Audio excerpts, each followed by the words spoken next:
o convite, então vou falar contra a manobra de Selig, que eu vim armado até os dentes, tá bom?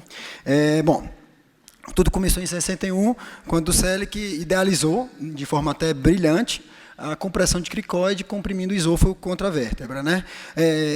Essa revisão narrativa de 2017 cita o NEP4, que acho que todos daqui já devem ter ouvido falar, ou lido, que a incidência de morte relacionada à via aérea é de 1 para 180 mil, e a causa mais comum é justamente a aspiração.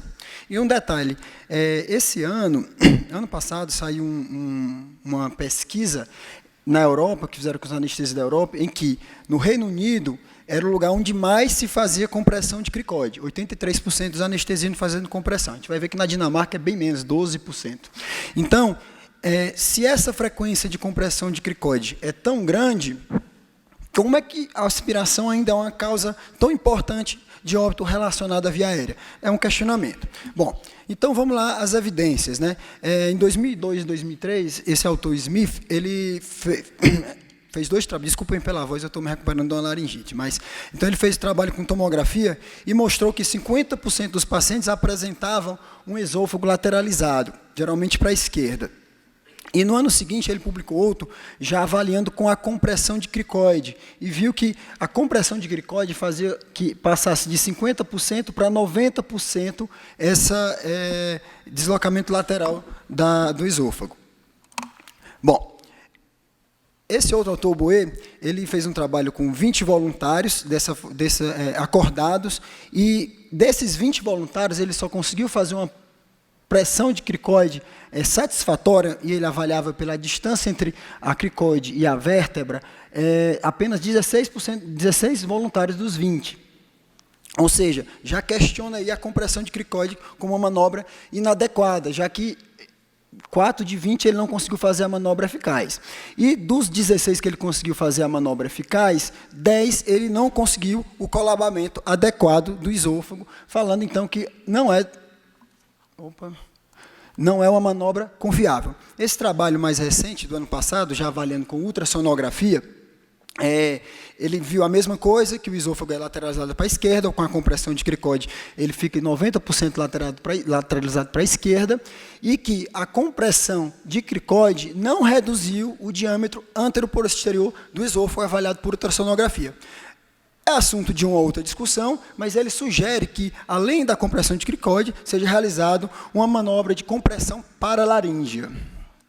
Bom, e aí ele cita, ou essa manobra de compressão de cricoide não funciona, ou ela funciona de outra forma, né? E aí, esse autor, Rice, ele publicou esse trabalho com ressonância, e viu realmente que há uma diminuição do diâmetro posterior da hipofaringe. Ele cita aqui que os trabalhos comparam muito a compressão esofágica, que na realidade ele defende que seja avaliada a compressão da hipofaringe, que é uma unidade anatômica junto com a cricoide. Bom, mas ele, contra-argumentando esse autor, né, é que ele não avaliou o número de pacientes em que houve um sucesso na compressão esofágica, ele apenas avaliou a redução do diâmetro, e que quando o esôfago era lateralizado pela compressão de cricoide, ele seria eficaz porque o esôfago seria comprimido contra o músculo longus colli. Mas é inevitável que a gente questione esse colabamento, visto que você vai comprimir contra uma estrutura mole, que é o músculo. Bom, esse é o trabalho de 2014, do Zeidan. Ele avaliou, não agora em exames de imagem, mas a videolaringoscopia com glidescope e a passagem de sonda gástrica.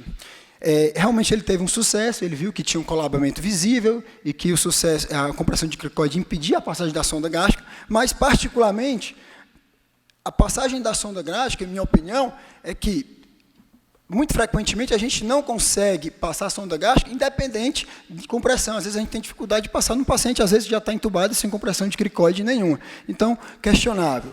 Bom, e citando um trabalho anterior de 2012, justamente com laringoscopia por vídeo, né, ele impediu a compressão de cricoide, impediu 15% das intubações e aumentou o risco de dificuldade de intubação. Bom, então, voltando à revisão narrativa do Anesthesiology, cita vários trabalhos que enumeram casos de casos fatais, apesar da compressão de cricoide. Ele cita, primeiro, uma pesquisa feita com anestesistas que já presenciaram regurgitação mesmo com a compressão de cricoide, fala de closed cleanse, fala de estudos prospectivos em pacientes críticos com aparecimento de infiltrados novos e fala também de pacientes obstétricos com ondes óbitos de aspiração, apesar da compressão de cricoide. Então, já direcionando por um insucesso em evitar a aspiração, a regurgitação e, consequentemente, a aspiração.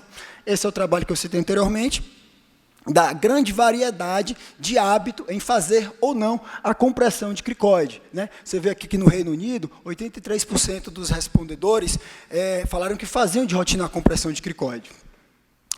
Já na Dinamarca, 12%. Então, era para se ter trabalhos observacionais em que houvesse uma diferença na incidência de aspiração. E isso não acontece. Bom, vamos lá, os riscos. Né? Os riscos já são mais conhecidos de todos.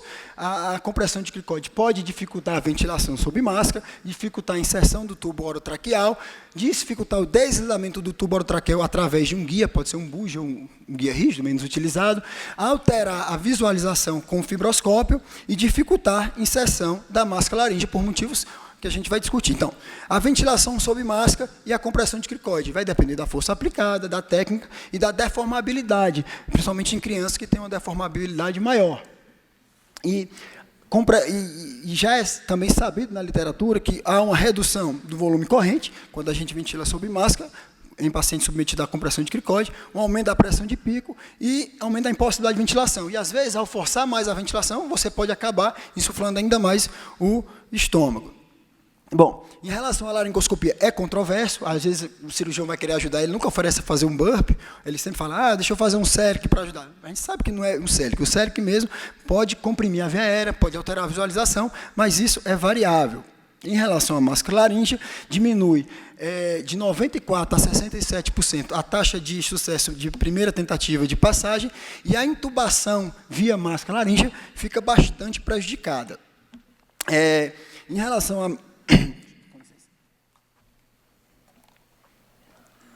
à máscara laríngea, então, pode impossibilitar a inserção, dificultar a ventilação após a inserção e até interferir numa fibroscopia que você use como através da máscara laríngea. Um detalhe que ele enfatiza é que não pode estar nos seus planos, numa via aérea difícil, a compressão cricoide e a passagem a máscara laríngea. Isso não pode estar nos seus planos. Se esse for o seu plano, é melhor indicar logo uma intubação acordada. Bom, ainda falando nos riscos, é muito frequente, às vezes, você vai fazer a laringoscopia direta e a pessoa que você pediu para auxiliar a fazer a manobra de Sellick, tirar a manobra de Sellick na hora que você vai introduzir o laringo. É claro que existem técnicas de inserção do laringoscópio em que você não precisa retirar a manobra de Sellick. Mas, muitas vezes, o auxiliar não tem a consciência da manutenção da compressão de cricoide até a insuflação do balonete. Bom, e por último, esse trabalho cita a redução do tônus do esfíncter esofágeo inferior, como diminuindo assim a barreira de regurgitação, em torno de 29%. Esse foi o último trabalho nesse aspecto, e ele avaliou pacientes anestesiados.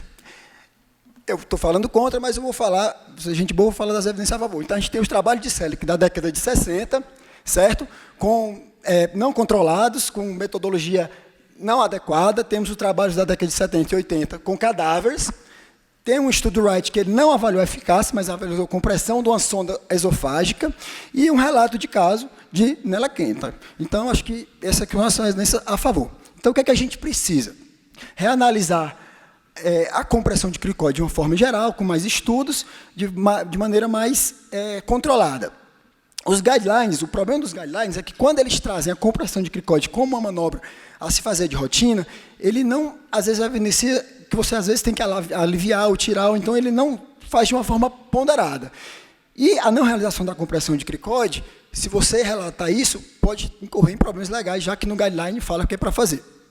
Na revisão narrativa, ele fala que a compressão de cricoide não é uma manobra simples que pode ser ensinada a um assistente em poucos segundos, aquela pessoa que está passando no corredor e você pede para apertar o pescoço, por vários motivos. O guideline da American Heart Association de reanimação fala que o uso rotineiro da pressão de cricoide em PCR não é recomendado, pois é difícil treinar o socorrista de forma apropriada o uso de uma manobra.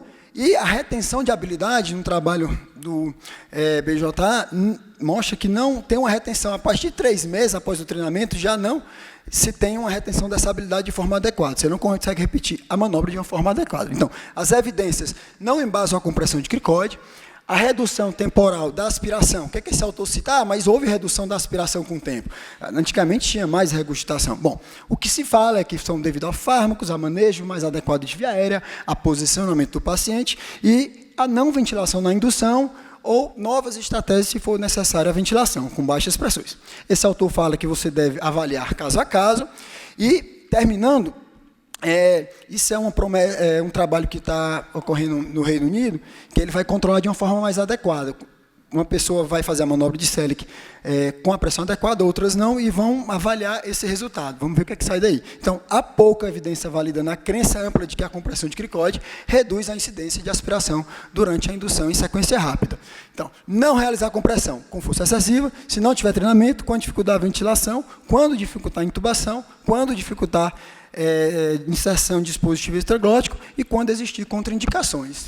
Era isso, muito obrigado.